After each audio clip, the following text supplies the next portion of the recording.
La notification est apparue sur mon téléphone à 15h47 pendant que je révisais les rapports trimestriels de Côte d'Azur Holding dans mon bureau du 7e arrondissement.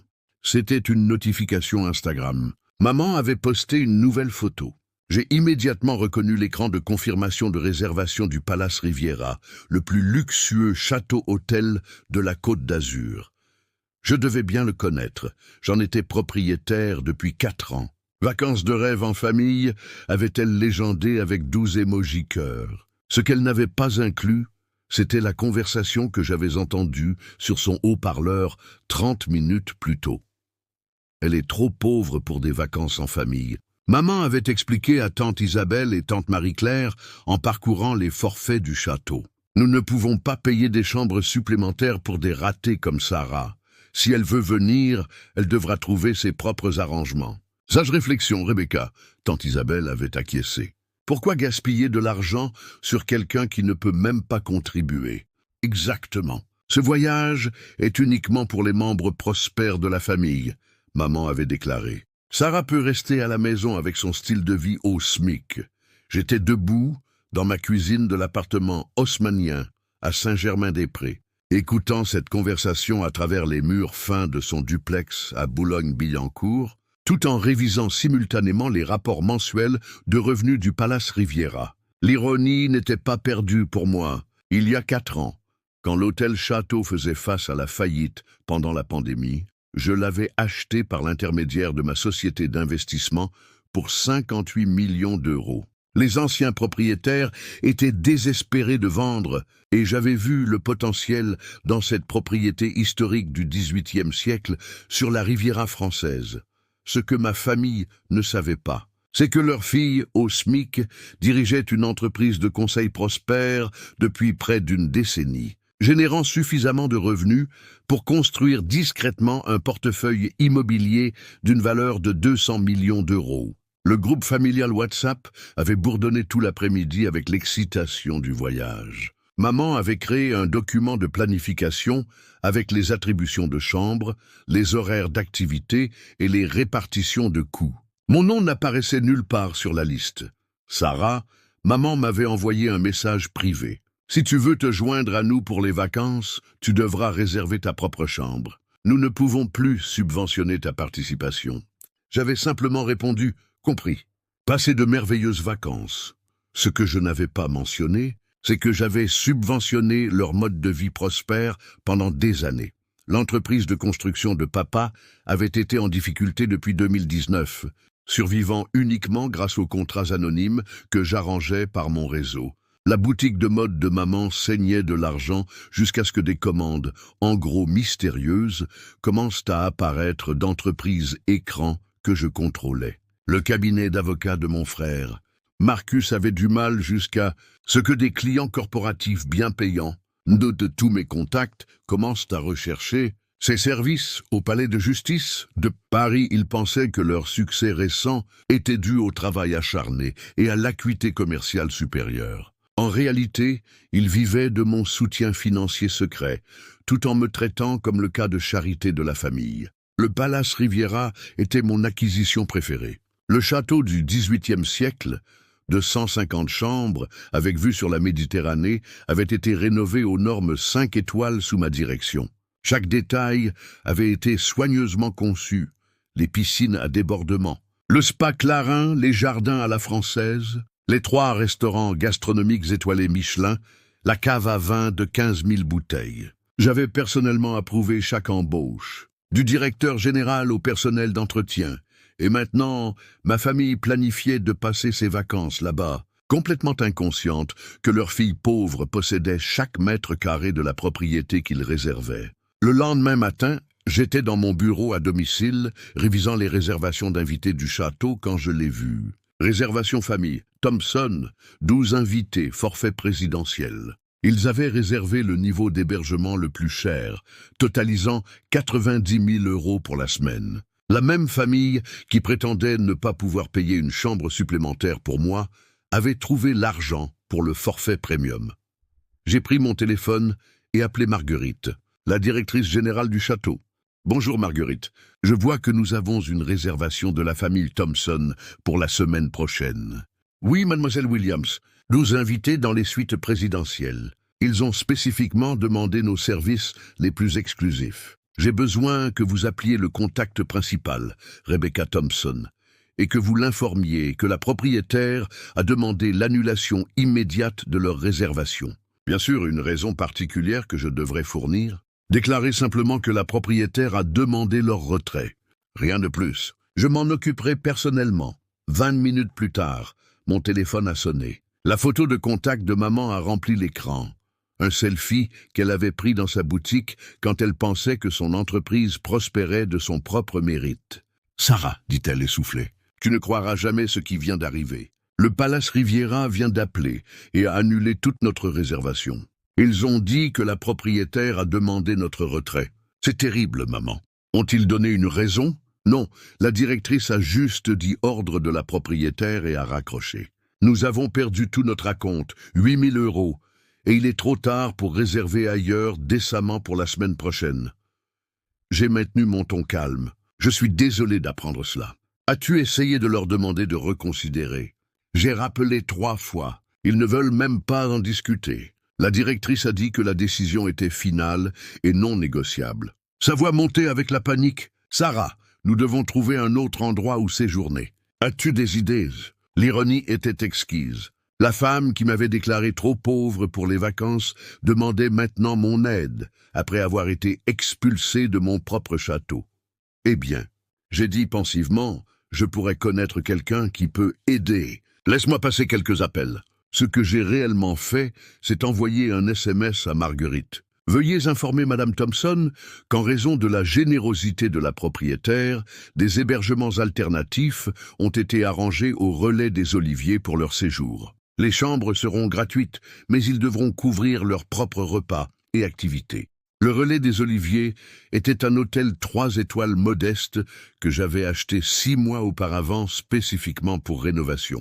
C'était propre et sûr, mais décidément basique, le genre d'endroit que ma famille ne considérerait normalement jamais.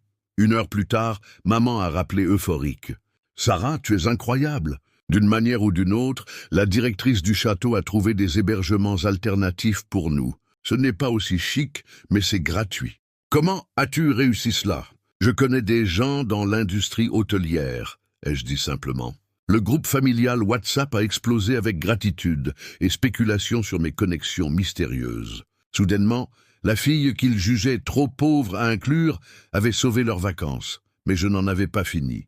Le lendemain matin, j'ai appelé mon assistante, Juliette. J'ai besoin que tu organises quelque chose pour la semaine prochaine.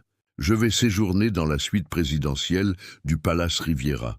Je veux un traitement VIP complet et je veux que ce soit documenté. Bien sûr, dois-je organiser pour que le photographe capture votre arrivée? Oui, assure-toi que l'équipe des réseaux sociaux du château poste tout. Je veux que ma famille voie exactement qui possède l'endroit de vacances de leurs rêves. Pendant ce temps, au relais des Oliviers, ma famille découvrait la réalité de leurs hébergements gratuits. Les chambres étaient petites, les commodités basiques et le petit déjeuner continental simple. Maman avait posté des photos de plus en plus forcées, essayant de maintenir l'illusion de vacances luxueuses tout en luttant clairement avec la rétrogradation. Vivant une expérience unique dans cette charmante propriété locale, avait-elle légendé une photo de sa chambre exiguë. Les commentaires des parents étaient révélateurs. Cela paraît différent des photos que tu nous as montrées et es-tu sûr que c'est le même endroit? Mercredi matin, le compte Instagram du Palace Riviera a posté une série de photos. Bienvenue à notre estimée propriétaire, mademoiselle Sarah Williams, profitant d'un autre séjour parfait dans la suite présidentielle du Palace Riviera. Les photos me montraient me relaxant près de la piscine privée, dînant à la table exclusive de la propriétaire et étant personnellement accueilli par toute l'équipe de direction. La légende incluait des détails sur ma propriété du château et mon récente expansion des commodités. Mon téléphone a commencé à sonner à 8h23. Sarah, la voix de maman était essoufflée, paniquée. « Je viens de voir, tu as acheté un château? Je possède plusieurs propriétés, maman. Le Palace Riviera en fait partie. Tu possèdes le château? Celui qui nous a expulsés? Oui, celui dont tu as dit que j'étais trop pauvre pour payer une chambre. Il y a eu un long silence. Je pouvais entendre papa et mon frère parler frénétiquement en arrière-plan. Mais comment? Ton travail? T'as dit que tu travaillais en conseil. Je travaille en conseil. Mon entreprise a été assez prospère pour acquérir un portefeuille immobilier de 200 millions d'euros au cours de la dernière décennie. 200 millions. Sa voix était à peine un murmure. Oui, y compris le château où vous ne séjournez pas, l'hôtel où Marcus travaille, et, ironiquement, les contrats de construction qui ont sauvé l'entreprise de papa en 2020. Un autre silence. Alors tu as sauvé l'entreprise de papa avec ta boutique et le cabinet d'avocats de Marcus. Ces nouveaux clients mystérieux et commandent en gros venaient d'entreprises que je contrôle. Je pouvais l'entendre expliquer cela aux autres. La conversation en arrière-plan est devenue plus forte, plus frénétique. Sarah, nous n'avions aucune idée que tu réussissais. Oui, j'ai remarqué. Vous avez supposé que j'étais pauvre parce que j'ai choisi de vivre modestement et de travailler discrètement. Vous n'avez jamais demandé à propos de ma carrière ou de mes revenus réels. Mais pourquoi ne nous l'as-tu pas dit? Parce que je voulais voir comment vous me traitez sans connaître mon argent. Et j'ai appris tout ce que j'avais besoin de savoir. Nous n'avons jamais été méchants. Maman, tu as littéralement dit à tes sœurs que j'étais trop pauvre pour des vacances en famille, tout en planifiant de séjourner dans mon château en utilisant l'argent d'entreprise que je subventionne. L'appel est devenu silencieux, sauf pour des disputes étouffées en arrière-plan. « Que veux-tu de nous » a-t-elle finalement demandé. « Rien. Vous avez clairement établi que l'amour familial est conditionnel au statut financier. Donc, je supprime les conditions. Qu'est-ce que cela signifie ? Cela signifie que les contrats anonymes, maintenant l'entreprise de papa à flot, se terminent le mois prochain. Les commandes en gros soutenant ta boutique s'arrêtent immédiatement. Et les clients corporatifs de Marcus seront informés que leurs accords de rétention sont résiliés. Tu ne peux pas faire ça. Nos entreprises vont échouer probablement. Mais selon vous, elles réussissaient déjà par leur propre mérite. Cela ne devrait rien changer. Sarah, s'il te plaît, je retire aussi mon investissement du restaurant d'Oncle Philippe, des entreprises immobilières de tante Isabelle, et du fonds universitaire que je construisais pour mon neveu, puisque je suis apparemment trop pauvre pour faire partie de cette famille. Nous avons fait une erreur. Non, maman, vous m'avez montré exactement combien valent mes relations familiales. Et maintenant, vous voyez exactement combien vaut votre indépendance financière. J'ai raccroché et appelé immédiatement ma gestionnaire d'affaires. Sylvie, j'ai besoin que tu exécutes le plan de retrait de la famille Thompson dont nous avons discuté. Tout soutien financier se termine immédiatement. Envoie des avis formels à toutes les parties concernées, compris. Dois-je mettre votre famille en copie sur la documentation? Oui, je veux qu'ils voient exactement combien ils recevaient sans le savoir. En quelques heures, les impacts financiers ont commencé à se répercuter dans ma famille. Papa a reçu des avis de résiliation pour 3 contrats majeurs d'une valeur de 500 000 € par an. La boutique de maman a perdu des commandes d'une valeur de 120 000 € par trimestre. Le cabinet d'avocats de Marcus a été informé que 5 clients corporatifs ne renouvelleraient pas les rétentions, totalisant 200 000 € par an. Oncle Philippe a appris que son investisseur mystérieux du restaurant se retirait, signifiant la fin des subventions mensuelles de 15 000 € qui le maintenaient à flot. Tante Isabelle a découvert que ses affaires immobilières avaient été financées par des prêts d'entreprise, que je contrôle, prêts qui étaient maintenant appelés. Le groupe familial WhatsApp est devenu silencieux. Puis un par un, ils ont commencé à appeler. Papa d'abord. Sarah, chérie, je pense qu'il y a eu un malentendu à propos de ces contrats. Marcus, deuxièmement. Sœur, mes clients corporatifs parlent de quelque chose à propos de rétention résiliée. Peut-on parler? Oncle Philippe, troisièmement. Sarah, ma chérie, mon investisseur de restaurant, se retire. Tu ne saurais rien à ce sujet, n'est-ce pas? Chaque conversation a suivi le même schéma. Choc, déni, marchandage et finalement supplication désespérée. Ils avaient tous supposé que leur succès récent était dû à leurs propres efforts. Aucun d'eux n'avait questionné l'afflux soudain de clients bien payants et d'opportunités mystérieuses. Mais l'appel le plus révélateur est venu de tante Isabelle à 23h47. Sarah, j'ai besoin de te demander quelque chose, et j'ai besoin que tu sois honnête. Bien sûr, depuis combien de temps soutiens-tu nous tous? Environ 5 ans activement. J'ai commencé petit en aidant papa à obtenir des contrats, en envoyant des clients à la boutique de maman. À mesure que mon entreprise grandissait, j'ai élargi le soutien. Pourquoi? Parce que vous êtes ma famille. J'ai pensé que la famille s'entraidait, et nous ne l'avons jamais su.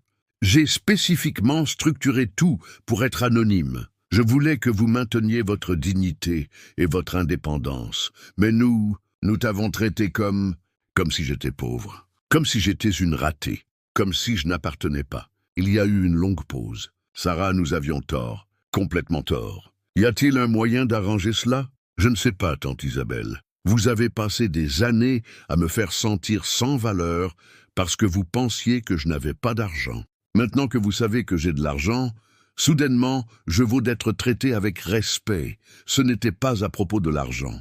C'était entièrement à propos de l'argent. Chaque commentaire cruel, chaque exclusion, chaque remarque dédaigneuse était basée sur votre supposition que j'étais sans succès financier. Elle a commencé à pleurer. Nous allons tout perdre.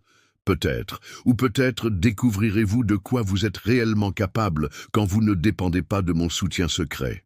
Les appels ont continué pendant 3 jours. Chaque membre de la famille a traversé la même progression émotionnelle. Colère d'avoir été trompé, marchandage pour un soutien continu et finalement excuses désespérées. Mais l'appel le plus surprenant est venu de mon neveu Julien, le fils de Marcus de 16 ans.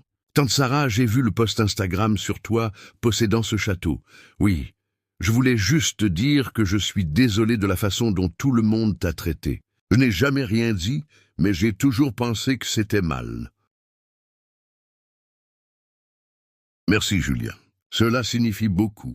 Coupes-tu vraiment mon fonds universitaire? J'ai fait une pause. Julien avait toujours été gentil avec moi, même quand ses parents ne l'étaient pas. Julien, ton fonds universitaire n'était pas connecté aux entreprises de tes parents. Cet argent était toujours spécifiquement pour toi. Vraiment, vraiment. En fait, il y a assez là-dedans pour une éducation complète dans n'importe quelle université que tu choisis, plus les études supérieures si tu veux. Même après tout, Julien, tu ne m'as jamais maltraité. Pourquoi punirais-je toi pour le comportement de tes parents? Puis-je te demander autre chose? Bien sûr. Étais-tu vraiment pauvre ou faisais-tu semblant? Je n'ai jamais été pauvre, Julien. J'ai juste choisi de vivre en dessous de mes moyens et de laisser ma famille faire ses propres suppositions. C'est vraiment intelligent. Tu as pu voir comment tout le monde se sentait vraiment à ton sujet. Exactement.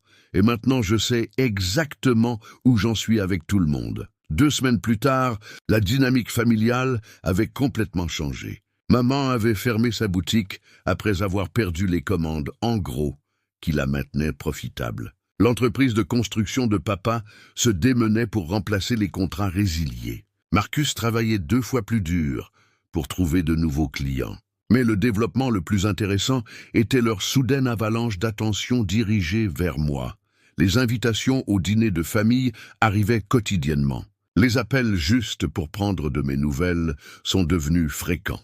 Les parents qui ne m'avaient pas parlé depuis des années étaient soudainement intéressés par ma vie et ma carrière. La transformation était si évidente qu'elle était presque comique.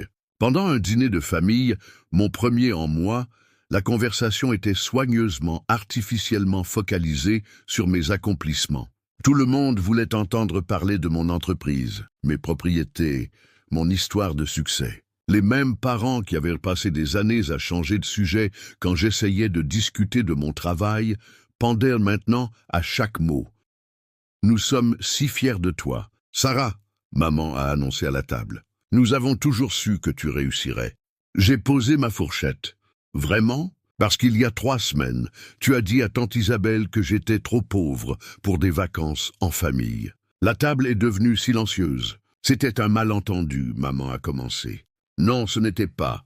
C'était une représentation précise de comment vous me voyiez tous. La seule chose qui a changé est votre connaissance de mon compte en banque.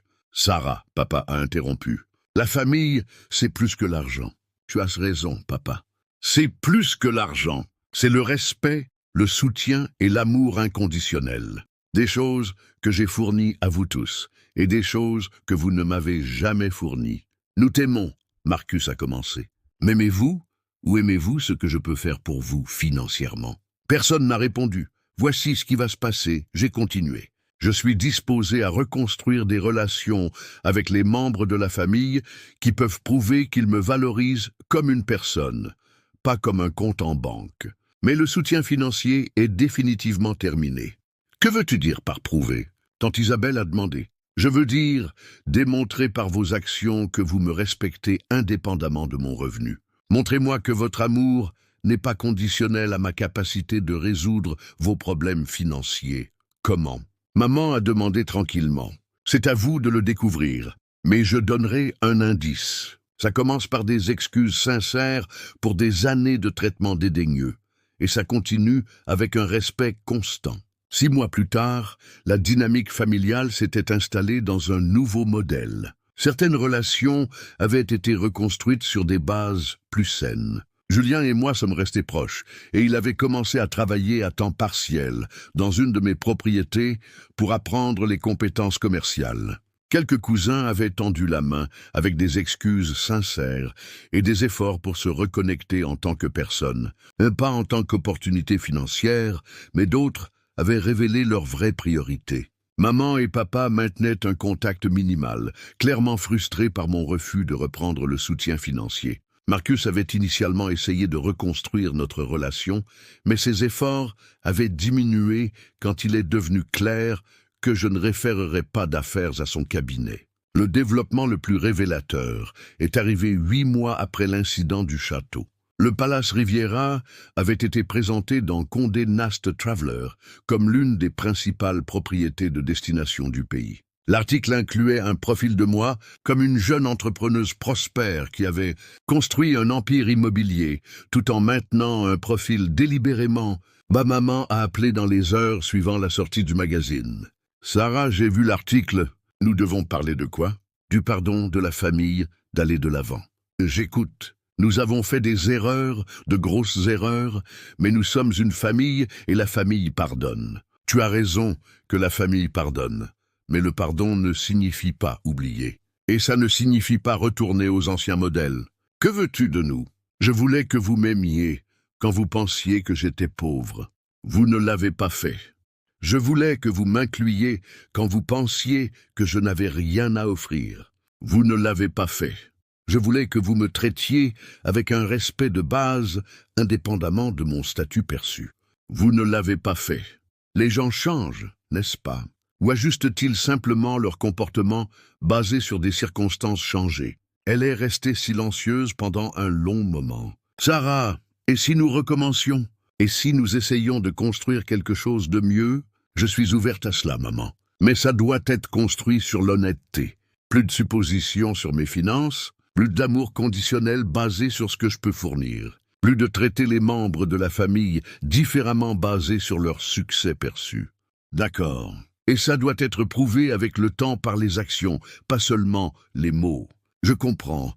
Aujourd'hui, 2 ans après l'incident du château, mes relations avec les membres de la famille existent sur un spectre. Certains ont sincèrement changé et reconstruit des connexions basées sur le respect mutuel. D'autres ont prouvé que leur intérêt pour moi reste principalement financier. Mais le changement le plus important a été en moi. Je ne ressens plus le besoin de prouver ma valeur par un soutien financier secret. Je n'accepte plus le traitement dédaigneux au nom de la loyauté familiale. Et je ne cache plus mon succès, par peur que ça puisse changer comment les gens me traitent, parce que voici ce que j'ai appris. Les gens qui vous aiment conditionnellement trouveront des conditions indépendamment de vos circonstances. Et les gens qui vous respectent sincèrement le feront que vous soyez riche ou pauvre. Le Palace Riviera reçoit encore des visites régulières de membres de la famille qui réservent des chambres standards et paient de leur poche. Ils sont toujours bien traités par le personnel, mais ils ne reçoivent plus de traitement spécial basé sur leur relation avec moi. Et parfois, quand je suis assise dans ma suite présidentielle regardant le coucher de soleil sur la Méditerranée que je possède, Je pense à cet appel téléphonique, quand maman a demandé pourquoi la propriétaire avait demandé leur retrait. Elle ne comprend toujours pas complètement que la propriétaire ne les rejetait pas à cause de qui ils étaient. La propriétaire les traitait simplement, exactement comme ils m'avaient traité. Fin, cette histoire vous a plu. Laissez votre like et abonnez-vous à la chaîne pour plus d'histoires incroyables de retournements familiaux. Commentez quelle partie vous a le plus impressionné.